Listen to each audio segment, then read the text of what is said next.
Hello ninth class students. आज 17 जुलाई 2020। बच्चों, कल मैंने आपको प्रश्नावली 5.1 यूक्लिड की अवधारणाएं वाला जो प्रश्नावली थी उसमें 5.1 मैंने आपको हल कराई थी। आपने देखी होगी अच्छी तरह से, लेकिन आप गृह कार्य होमवर्क आप बिल्कुल भी ग्रुप में शेयर नहीं कर रहे हैं बच्चों का, नाइन्थ वाले। जबकि पहले कुछ बच्चे पार्टिसिपेट कर रहे थे और आंसर भी दे रहे थे, पूछ भी रहे थे। इस बार बच्चों ये देखिए, मैं दोबारा जब ये दूसरे सत्र में पढ़ाई प्रारंभ कर रहा हूँ, मैं अपनी तरफ से पूरा 1-1.5 घंटा आपके लिए लगा रहा हूँ वीडियो बनाने में, पहले मैटर तैयार करने में, ताकि मैं ऐसे स्टेप लिख सकूँ जिससे आपको आसानी से घर में समझ में आ जाए। मैं वो सब स्टेप्स लिख के दे रहा हूँ और आप लोग घर से कार्य करके नहीं भेज रहे हैं। जबकि 10th में एक बच्चा तो लगातार भेज रहा है, वो छुट्टी में भी लगातार पूछ रहा था। जिन दिनों पढ़ाई नहीं थी, मैं मूल्यांकन कार्य में था, तब भी वो बच्चा सवाल पूछ रहा था, मैं उसके आंसर घर आके देता था बाद में। तो आप लोग इंटरेस्ट लीजिए ज़रा, क्योंकि पढ़ाई में बहुत व्यवधान आ गया इस बीमारी की वजह से, ये जो अभी कोरोना नामक महामारी की वजह से। तो आप लोग थोड़ा सा घर में, हम लोग जो वीडियो भेज रहे हैं, जो मैटर भेज रहे हैं, बहुत ज़्यादा भी नहीं भेज रहा हूँ मैं, ताकि फिर आपको जो है ओवरलैपिंग हो जाएगी दिमाग में। मैं थोड़ा थोड़ा करके भेज रहा हूँ और आप लोग उसको अच्छी तरह देखिए। नहीं आता है, मैंने बार बार आपसे कहा है, पूछिए उसमें। आप जहाँ पर समझ में नहीं आ रहा है वो स्टेप आप पूछ लीजिए, ठीक है ना। तो चलिए, मैं अब आज प्रश्नावली 5.2 में 2 सवाल हैं, यूक्लिड की अवधारणा से संबंधित हैं, वो भी 5वीं अवधारणा से संबंधित हैं। मैं वो बता रहा हूँ, ध्यान से इनको देखिए, फिर इनका अभ्यास कीजिए। और सरल सी हैं, कठिन नहीं है। थोड़ा ये जो प्रश्न हैं आपके तार्किक हैं, और ये नहीं कि आंकिक सवाल नहीं है कि हम इसमें फार्मूला लगाएं और हल कर दें, समझना है इन्हें, ठीक है। तो यहाँ पर ये प्रश्न है पहला, आप यूक्लिड की 5वीं अवधारणा को किस प्रकार लिखेंगे ताकि वो सरलता से समझी जा सके। वो आपने मैंने लिखाई थी आपको। मतलब दो जब रेखाएं हम खींचते हैं, उनको हम आगे बढ़ाते जाएं किसी भी दिशा में, तो वो मिलेंगी या नहीं मिलेंगी, इससे रिलेटेड है, ठीक है। तो यहाँ पर ये मैं इसको देखिए सरल भाषा में लिखने की कोशिश कर रहा हूँ।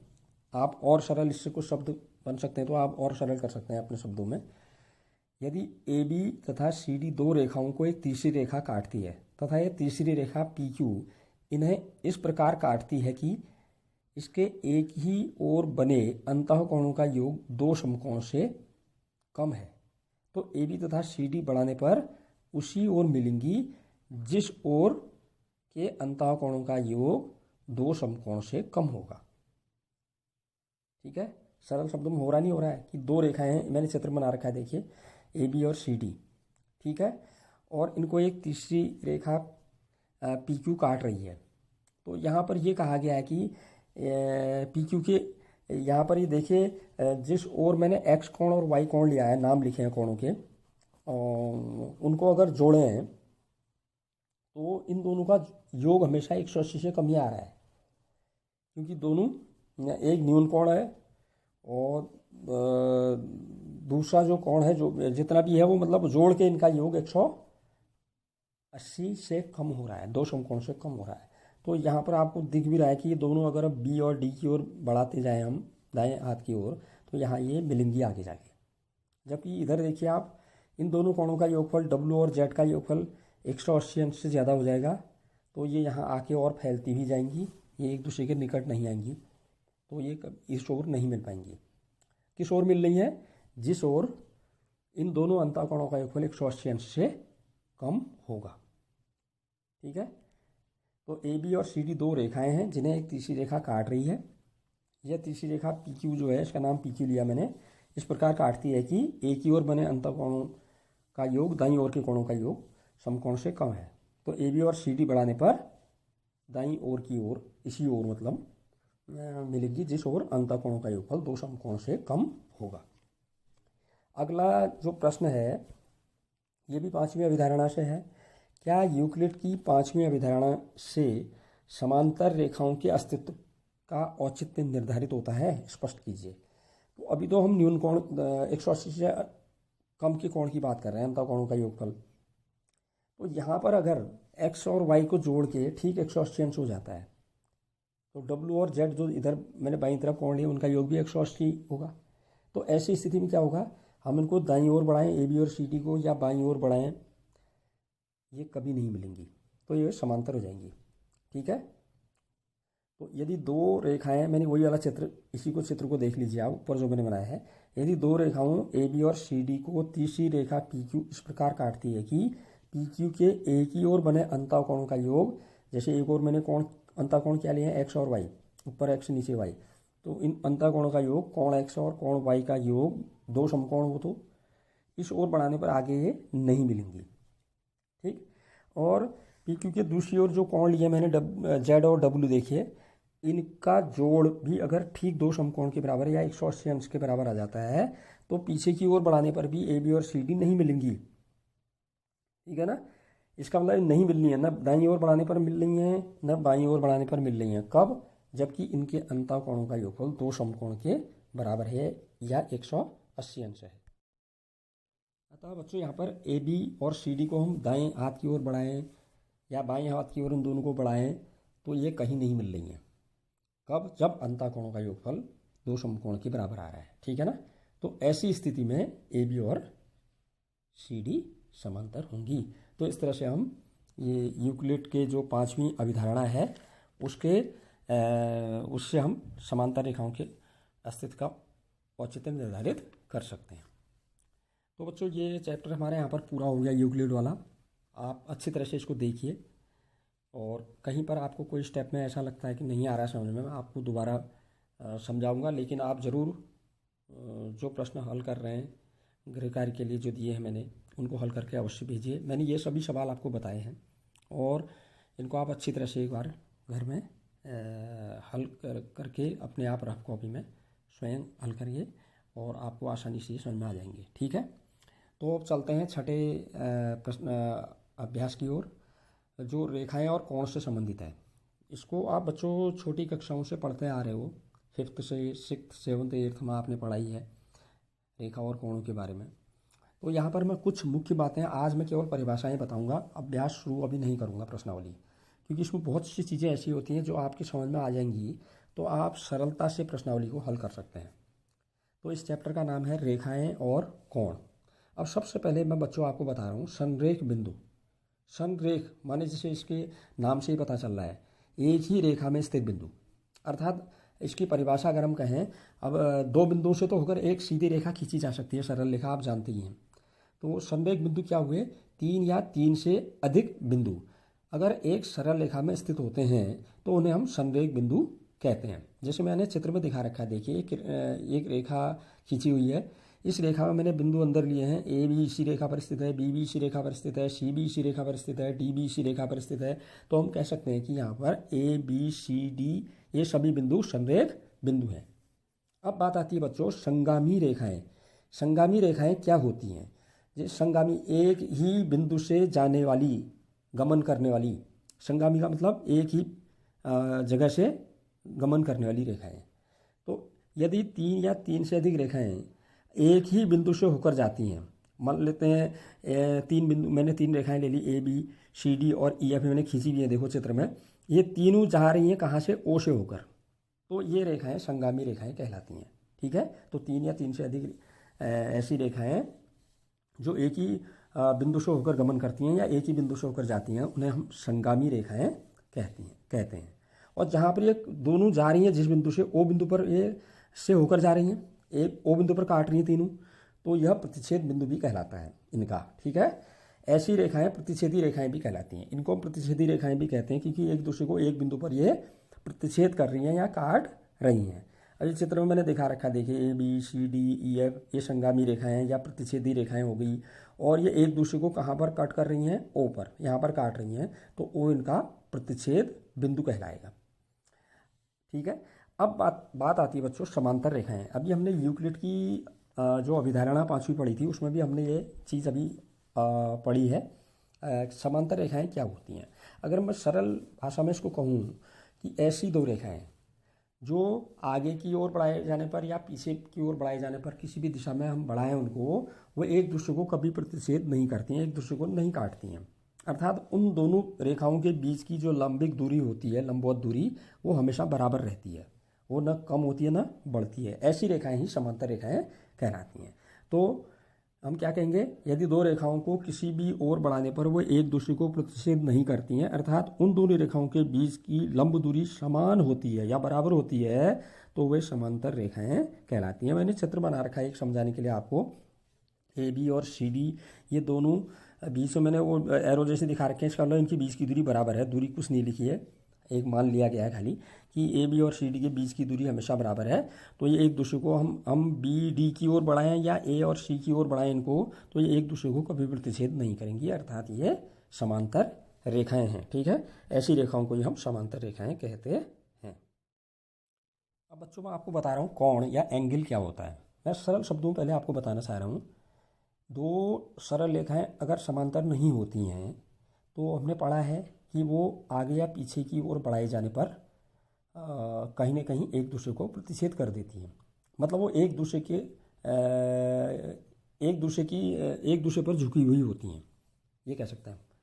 तो हम उनको किसी भी दिशा में बढ़ाएं, आगे की ओर या पीछे की ओर, तो कहीं ना कहीं पर काटती हैं एक दूसरे को, कट करती हैं या प्रतिच्छेद करती हैं। तो जहाँ पर वो प्रतिच्छेद करती हैं वहाँ पर एक कोना जैसा बन जाता है। ठीक है, तो इस प्रकार दो सरल रेखाओं के इस झुकाव को ही हम कोण कह देते हैं। जैसे मैंने एक चित्र में आपको दिखा रखा, देखिए ओ बी, एक पहले हमने किरण ली थी। ये ओ बी किरण घूम गई, घूमते घूमते घूमते ओ ए स्थिति में पहुँच गई। तो ये ओ बी के साथ ओ ए ने एक झुकाव बनाया है, यही जो कोना बन गया ओ बिंदु पर, यही कोण कहलाता है। जैसे आप घड़ी में देखिए, ठीक 12 बजे घंटे की सुई और मिनट की सुई 12 के ऊपर होती हैं। जब 12:05 हो जाता है या 12:01 2 मिनट, वहीं से कोण बनना शुरू हो जाता है। हम 12:05 की बात कर रहे हैं, 12:05 में मिनट की सुई 1 में आ जाती है। तो वो 12 से लेके 1 में जब आई तो घंटे और मिनट की सुई के बीच में एक झुकाव हो गया है, वही कोण कहलाता है। ठीक है ना, तो इसे हम कोण कहते हैं। सरल शब्दों में इसको कहा जाए कि अगर एक कोई किरण है, वो पहले ओ बी स्थिति में है और कुछ समय पश्चात वो घूम करके ओ ए स्थिति में पहुंच जाती है, तो इस प्रकार जो कोना बनता है या घुमाव होता है या झुकाव होता है, इसी को हम कोण कहते हैं। जैसे मैंने चित्र में दिखा रखा है, ओ ए तथा ओ बी एक दूसरे को ओ बिंदु पर प्रतिच्छेद कर रही हैं। ओ ए और जो ओ बी हैं, ये कोणों की भुजाएं कहलाती हैं। ओ ए बी कोण की भुजा है, ओ बी भी कोण की भुजा है, और जो प्रतिच्छेद बिंदु ओ है, ये कोण का शीर्ष कहलाता है। इन कोणों के झुकाव को हम नाम ले, अगर कोण का कहाँ पर बनना है, कोना कहाँ पर बनना है, ओ पर। तो ओ का जब हम कोण ओ सरल शब्द में हो गया, इसको हम पूरा नाम जब कोण का लेते हैं तो ए से शुरू करेंगे, बीच में ओ आएगा, शीर्ष हमेशा बीच में आएगा। जिस कोण की बात कर रहे हैं वो बिंदु हमेशा बीच में आता है। कोण ए ओ बी, या अगर बी से स्टार्ट करते हैं तो फिर भी ओ बीच में ही आएगा। कोण बी ओ ए की बात है, इस कोण का ये नाम हो गया। और कोण का जो मापन होता है वृत्तीय होता है, वृत्त के रूप, ये घूमता है ना वृत्त के रूप में। वृत्तीय कोण 360 अंश होता है, आप जानते हैं। तो कोण के मापन का जो मात्रक है वो आप जानते हैं, अंश। आपने पढ़ा ही हुआ है, 30 अंश, 40 अंश, 50 अंश, 90 अंश। ठीक है ना, तो कोण के मापन का मात्रक अंश में हम करते हैं। अब बात आती है कोणों का वर्गीकरण। कोणों को प्रकार आपने छोटी क्लास में पढ़े हुए हैं, 6, 7, 8 में अच्छी तरह से आप इनको पढ़ चुके हैं। मैं एक बार इनको रिवाइज कर रहा हूँ। कोणों को उनकी माप के अनुसार ही हम वर्गीकृत करते हैं। और जैसे मान लेते हैं, सबसे पहला कोण हम कहते हैं न्यून कोण, फिर अधिक कोण, समकोण, है ना, सरल या ऋजु कोण, बृहद कोण, ये आपने पढ़ रखे हैं, 8th में भी पढ़े हैं, 7th में पढ़े हैं। ठीक है ना। ये न्यून कोण, एक्यूट एंगल की बात करते हैं, तो न्यून कोण होता क्या है, 90 अंश से कम। 0 अंश से तो ज़्यादा होगा और 90 अंश से कम, 90 अंश से कम 89 तक आ गया, वो सब न्यून कोण कहलाएंगे। अर्थात न्यून कोण की परिभाषा क्या कहेंगे हम, ऐसा कोण जिसकी माप 0 अंश से 90 अंश के बीच की होती है, उसे हम न्यून कोण कहते हैं। या हम ये भी कह सकते हैं, ऐसा कोण जिसकी माप 90 अंश से कम होती है, उसे हम न्यून कोण या एक्यूट एंगल कहते हैं। ऑब्ट्यूस एंगल, अधिक कोण क्या होता है, नाम से पता चल रहा, अधिक माने ज़्यादा, 90 अंश से अधिक। ऐसा कोण जिसकी माप 90 अंश से अधिक लेकिन 180 अंश से कम होती है। 90 से तो ज़्यादा होगी और 180 से कम होगी, ऐसे कोण को हम अधिक कोण कहते हैं या ऑब्ट्यूज एंगल कहते हैं। आपने छोटी कक्षाओं में अच्छी तरह पढ़ा है, इसलिए मैं परिभाषा लिख नहीं रहा हूँ, बोल के बता दे रहा हूँ आपको। और अगर आपको कोई परिभाषा नहीं आती मैं लिख के फिर भेज दूंगा।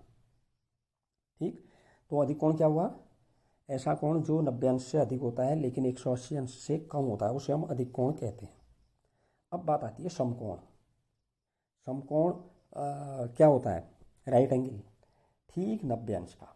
अगर कोई कोण ठीक 90 अंश का बनाता है, कोण बनता है, तो उसे हम समकोण कहते हैं। अर्थात जब एक रेखा के ऊपर दूसरी रेखा जब पड़ती है वो ठीक 90 अंश का कोण बनाती है, लंब होती है उस पर, तो उसे हम समकोण कहते हैं। तो ठीक 90 अंश के कोण को समकोण या राइट एंगल कहते हैं। सरल या ऋजु कोण क्या होता है? स्ट्रेट एंगल कहते हैं इसको, स्ट्रेट एंगल, ठीक है ना। सरल कोण भी कह देते हैं। ऋजु कोण माने सीधा, सीधी रेखा पर बना कोण। तो इसमें क्या होगा कि जो कोण की दो भुजाएं होंगी एक दूसरे के विपरीत हो जाएंगी, बिल्कुल विपरीत। तो अर्थात ऐसा कोण जो ठीक 180 अंश का होता है उसे हम ऋजु कोण या सरल कोण या स्ट्रेट एंगल कहते हैं। ठीक है। बृहद कोण क्या होता है बच्चों? ये भी आपने पढ़ा है 8th में। बृहद कोण क्या होता है? 180 अंश से अधिक लेकिन 360 अंश से कम जो कोण होता है उसे हम क्या कहते हैं? बृहद कोण। रिफ्लेक्स एंगल जो होता है वो 180 से तो ज़्यादा होगा लेकिन 360 अंश से कम होता है, ऐसे कोण को बृहद कोण कहते हैं। इसके अलावा बच्चों आपने कुछ अन्य कोणों के नाम भी सुने हैं, जैसे पूरक कोण या कोटि पूरक कोण और संपूरक कोण, आसन्न कोण, शीर्षाभिमुख कोण, ये भी आपने पढ़ रखे हैं। पूरक कोण या कोटि पूरक कोण क्या होते हैं? पूरक या कोटि पूरक कोण किन्हें कहते हैं? ऐसे दो कोण जिनका योगफल ठीक 90 अंश आ जाता है। जैसे मान लेते हैं हमने एक कोण 40 अंश का है और एक कोण 50 अंश का है, इनको जोड़ा हमने 40 और 50 90 आ रहा है, तो ये एक दूसरे के पूरक कहलाएंगे या एक दूसरे के कोटि पूरक कहलाएंगे। ठीक है, तो पूरक कोण है, कोटि पूरक कोण कैसे कोण हुए? ऐसे दो कोण जिनका योगफल 90 अंश होता है उन्हें हम कोटि पूरक या पूरक कोण कहते हैं। ऐसी संपूरक कोण भी आपने पढ़े हैं। ऐसे दो कोण जिनका योगफल ठीक 180 अंश हो जाता है। दो कोण हमें दिए हैं, मान लेते हैं एक कोण हमें दे रखा है 130 अंश और एक दे रखा है 50 अंश, इनको जोड़िए 130 और 50 180 अंश आ रहा है, तो हम इन्हें संपूरक कहेंगे एक दूसरे का। तो ऐसे दो कोण जिनका योगफल 180 अंश होता है उन्हें संपूरक कोण कहते हैं। अगर मैं एक कोण कहूँ 120 अंश और एक कहूँ 50 अंश, तब संपूरक होंगे? तब ये संपूरक नहीं होंगे, क्योंकि 120 और 50 जोड़ के 170 ही हो रहा है, 180 हो जाना चाहिए, तब हम कहेंगे संपूरक। तो ऐसे दो कोण जिनका योगफल 180 अंश होता है उन्हें हम संपूरक कोण कहते हैं। आसन्न कोण की बात आती है। आसन्न कोण क्या होता है? देखो बच्चों, हमने एक कोण बनाया था अभी ऊपर, मैंने कोण AO भी लिया था अभी शुरू में जब कोण की परिभाषा बताई थी। तो अगर मैं O से एक किरण और खींच दूँ OA के ऊपर, ठीक है ना, तो यहाँ पर मान लेते हैं मैंने एक C और ले लिया OC, तो ये तब यहाँ पर दो कोण बन जा रहे हैं, लेकिन उन दो कोणों का शीर्ष एक ही बिंदु O हो रहा है, जबकि एक भुजा उभयनिष्ठ आ जाएगी OA भुजा दोनों के लिए होगी। OA नीचे वाले कोण के लिए भी होगी, AOB के लिए, और OA भुजा जो होगी OAC के लिए भी हो जाएगी। तो कैसे कोण? ऐसे दो कोण जिनकी एक भुजा उभयनिष्ठ और शीर्ष उभयनिष्ठ होता है, ऐसे कोणों को हम आसन्न कोण कहते हैं। ठीक है। अब इसमें क्या होगा, देखिए, जो उभयनिष्ठ भुजा होगी वो तो बीच में आ जाएगी, बाकी अन्य दो भुजाएं अन्य कोणों की एक एक भुजाओं एक दूसरे के विपरीत दिशा में हो जाएंगी। ठीक है, तो ये आसन्न कोण में भी और बताऊंगा आगे को। अब शीर्षाभिमुख कोण क्या होते हैं? देखिए, जब दो रेखाएं हम खींचते हैं एक दूसरे को काटती हुई, प्रतिच्छेद करती हुई, तो एक बिंदु पर प्रतिच्छेद करती हैं, ठीक है ना। उस प्रतिच्छेद बिंदु के आमने सामने के जो कोण होते हैं उन्हें हम शीर्षाभिमुख कोण कहते हैं। ये भी आपने पढ़ रखे हैं। वर्टिकली अपोजिट एंगल्स, दो जोड़े बनते हैं ये, और ये आपस में हमेशा बराबर होते हैं। इन्हें हम वर्टिकली अपोजिट एंगल्स या शीर्षाभिमुख कोण कहते हैं। जब दो रेखाएं एक दूसरे को एक बिंदु पर प्रतिच्छेद करती हैं तो आमने सामने के कोण जो होते हैं वो शीर्षाभिमुख कोण कहलाते हैं। अब मैं आपको ये आसन्न कोण के बारे में अच्छी तरह एक बार समझा रहा हूँ, चित्र बना के। वहाँ पर मैं ऊपर उसी भुजा लेने के कहा मैंने, यहाँ पर चित्र बना के समझा रहा हूँ। यदि दो कोणों के शीर्ष तथा उनकी एक भुजा उभयनिष्ठ हो तथा उनमें से एक कोण की दूसरी भुजा उभयनिष्ठ भुजा के एक ओर तथा दूसरे कोण की दूसरी भुजा उभयनिष्ठ भुजा के दूसरी ओर स्थित हो, तो ऐसे दो कोण आसन्न कोण कहलाते हैं। जैसे यहाँ पर देखिए इस चित्र में यहाँ पर ओ बी उभयनिष्ठ भुजा है। कौन कौन से कोण की? कोण ए ओ बी, नीचे वाला जो कोण बन रहा है, एक तो इसमें भी ओ बी भुजा आ रही है, शीर्ष ओ है। एक कोण और बन रहा है ऊपर सी ओ बी, उसमें भी ओ बी भुजा आ रही है और उसका भी शीर्ष ओ ही है। ठीक है, तो ओ बी के एक और ओ सी भुजा है, एक और ओ ए भुजा है, विपरीत है एक दूसरे के। तो ऐसे दो कोण आसन्न कोण कहलाते हैं। यहाँ पर कोण ए ओ बी और कोण सी ओ बी आसन्न कोण है। ठीक है, अब आपको शायद समझ में आ गया होगा। और यहाँ पर एक बात आती है बच्चों, कोणों का एक रैखिक युग्म क्या होता है। अब देखिए ऐसे दो आसन्न कोण जिनकी उभयनिष्ठ भुजा के अतिरिक्त अन्य दो भुजाएं एक दूसरे के विपरीत दिशाओं में हो जाएं। जैसे मैंने चित्र बनाया है, इसमें अगर ओ ए और ओ सी जो भुजाएं हैं ना, ये अगर ओ ए के विपरीत बिल्कुल ओ ए के सीधे पीछे को ओ सी आ जाती है ना, तो ऐसे में क्या होता है, ऐसे में ये जो कोण होते हैं रैखिक युग्म कहलाते हैं। तो ऐसे दो आसन्न कोण जिनकी उभयनिष्ठ भुजा के अतिरिक्त अन्य भुजाएं एक दूसरे के विपरीत दिशाओं में हों, तो ऐसे कोणों को हम रैखिक युग्म कहते हैं। ठीक है, अब बच्चों एक रैखिक युग्म अभिग्रहित है, एक्सियम है एक ये लीनियर पेयर की। उसमें क्या है कि ये एक अभिग्रहित है, ये हमेशा सत्य होगी। आप इसको जब सवाल हल करेंगे वहाँ बहुत जगह ये काम आएगी। यदि एक किरण एक सरल रेखा पर स्थित हो तो इस प्रकार बने दो आसन्न कोणों का योग हमेशा 180 अंश ही आएगा। या इसको हम उल्टे रूप में भी कह सकते हैं, विलोम रूप में कैसे कह सकते हैं कि यदि दो आसन्न कोणों का योग 180 अंश है तो उनकी उभयनिष्ठ भुजा के अतिरिक्त दोनों भुजाएं विपरीत किरणें होती हैं। जैसे यहाँ मैंने चित्र बना रखा बच्चों, ओ ए ओ बी एक दूसरे के विपरीत दिशा में है और ओ सी यहाँ से इस सरल रेखा से जा रही है किरण। ठीक है ना, तो कोण बी ओ सी और कोण ए ओ सी यहाँ पर जो है ये कोणों का एक रैखिक युग्म है। ये आपके समझ में आ रहा नहीं आ रहा है? यहाँ पर देखिए ना, ए बी, आपको ए बी एक सरल रेखा दिखाई दे रही है, ये ओ बी और ओ ए दो अलग अलग है विपरीत दिशाओं में, सरल रेखा रूप में है, और इसके ओ बिंदु से एक तीसरी किरण ओ सी हमने खींच रखी है। ठीक है ना, तो यहाँ पर अगर हम कोण बी ओ सी और कोण ए ओ सी को जोड़ें तो वो जोड़ के 180 अंश आएगा, दो समकोण के बराबर। तो यहाँ पर कोण बी ओ सी और कोण ए ओ सी जो है एक रैखिक युग्म के रूप में है। तो मैं अब प्रश्नावली कल बताऊँगा, और बच्चों इसको आप अच्छी तरह एक बार घर में पढ़िए, कॉपी में लिखिए और 2 बार आप परिभाषाओं को समझिए। और कुछ आपने पहले कक्षाओं में पढ़ी हुई है, और ये जो कोणों की परिभाषा है आप स्वयं लिख के ग्रुप में शेयर कीजिए।